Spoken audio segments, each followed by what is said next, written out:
우리는 살아가면서 때때로 통증을 느낄 때가 있습니다.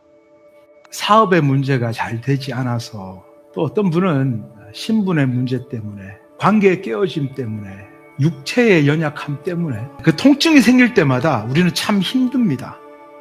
그렇지만 사실은 다른 각도에서 우리가 그 통증을 본다면은 통증이 꼭 나쁜 것만은 아닙니다.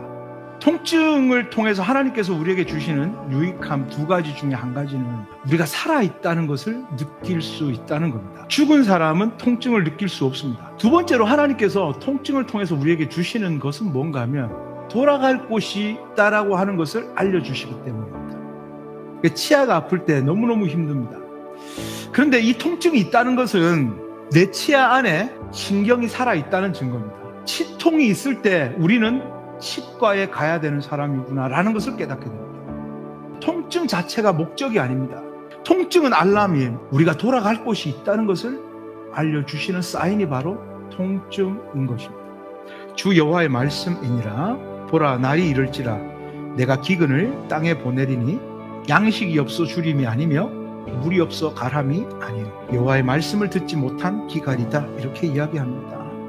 우리는 궁핍한 자들이고 우리는 하나님의 말씀을 떠나서는 살 수 없는 자들인데, 지금 이 말씀을 듣고 있는 이스라엘 백성들, 이때는 여로보암 2세가 다스리고 있던, 너무너무 풍요를 누리고 있던 그런 시대였습니다. 부족할 것이 없는 시대였습니다. 육신적으로 부족함이 없다는 것이, 그것이 하나님의 축복의 전부가 아닙니다. 이 사람들의 영은 무뎌져 가고 있으며 둔탁해져 가고 있는 것입니다. 통증을 느끼지 못합니다. 내가 지금 뭐가 필요한지를 알지 못하고 있는 겁니다. 그래서 하나님께서는 기근을 보내주시겠다, 기갈을 보내주시겠다, 통증을 주시겠다는 겁니다. 육신의 양식이 없어지는 것을 통해서, 내가 마실 물이 없는 가라앉은 상태를 통해서 나에게 진짜 필요한 것이 뭔지를 깨달아 알았으면 좋겠다라는 하나님의 마음이었던 겁니다.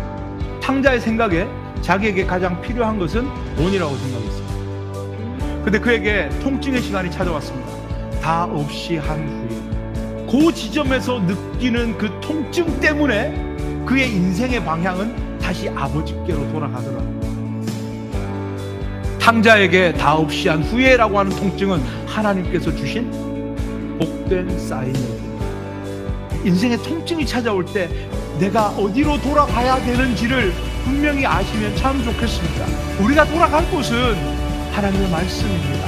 자기 자신을 우리에게 생명 양식으로 그렇게 내놓으신 그 생명의 식탁인 십자가야말로 우리가 돌아가야 할 양식이 풍성한 곳, 생수가 풍성한 곳입니다. 생명의 떡이신 예수님께로, 그 십자가 앞으로 날마다 한 걸음씩 더 나아가서 그 통증을 통해서 하나님의 풍성한 은혜를 받아 누리시는 저와 여러분들 되시기를 주님의 이름으로 축원합니다.